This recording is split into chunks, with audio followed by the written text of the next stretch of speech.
دو لوگوں نے کاروبار کیا مل کے، ایک بوڑھا شخص تھا اور ایک نوجوان تھا۔ نوجوان جو تھا اس کے بچے تھے اور بوڑھا فارغ البال تھا اور اس کی بس ایک بیوی، اور وہ بات ختم۔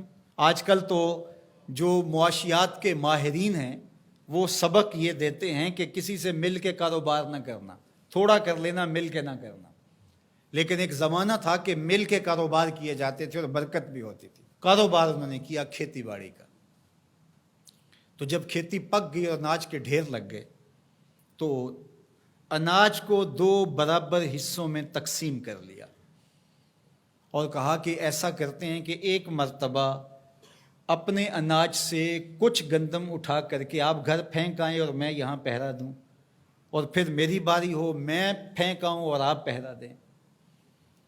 تو باری باری ہم یوں اپنا اپنا حصہ اپنے گھر تک منتقل کر دیں۔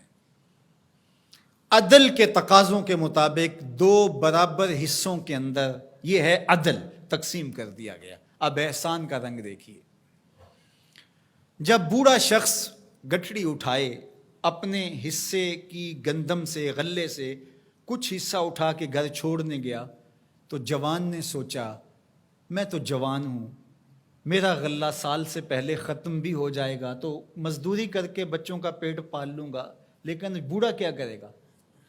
اس نے اپنے حصے سے تھوڑا سا حصہ اس کی جانب اور کر دیا۔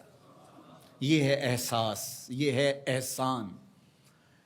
خیر، اب بوڑھا بیٹھا اور یہ کوئی تھوڑا سا سامان اٹھا کر کے اپنے گھر منتقل کرنے گیا تو بوڑھے نے سوچا ہم تو دو گھر کے فرد ہیں، ہم تو جیسے بھی گزر اوقات کر لیں گے، اس کا غلہ اگر سال سے پہلے ختم ہو گیا، چھوٹے چھوٹے اس کے بچے ہیں، یہ کیا کرے گا؟ اس نے اپنے ڈھیر سے تھوڑا سا سرکا کے اس کی جانب کر دیا۔ اب ایک پھیرا وہ لے کے جاتا، ایک پھیرا یہ لے کے جاتا۔ جب وہ جاتا تو یہ اپنی جانب سے ادھر کر دیتا، جب وہ جاتا تو وہ اپنی جانب سے ادھر کر دیتا۔ دونوں کے گھر بھر گئے لیکن غلے کے ڈھیر بھی ختم نہیں ہوئے۔ یہ ہے احسان۔ پھر سوچنے لگے یہ ہو کیا رہا ہے، تو پھر راز کھلا کہ ہم یہ کرنے جا رہے ہیں۔ تو جب احسان کرو گے تو وہ بھی احسان کرے گا، تم اس سے بڑے سخی تو نہیں ہو۔ لیکن آج کیا ہوتا ہے، آج اگر دو اکٹھے مل کے کاروبار کر لیں تو بابا جائے گا تو جوان ادھر سے کر لے گا، اور جوان جائے گا تو بابا جی کہیں گے تھوڑا سا میں ادھر سے کر لوں، تو دونوں کے گھر بھی خالی رہیں گے اور غلے کے ڈھیر بھی جلدی چٹکی میں ختم ہو جائیں گے۔ اس لیے عدل کے تقاضے بھی پورے کرو، اور اگر تمہیں توفیق نصیب ہو تو احسان کے تقاضے بھی پورے کرو۔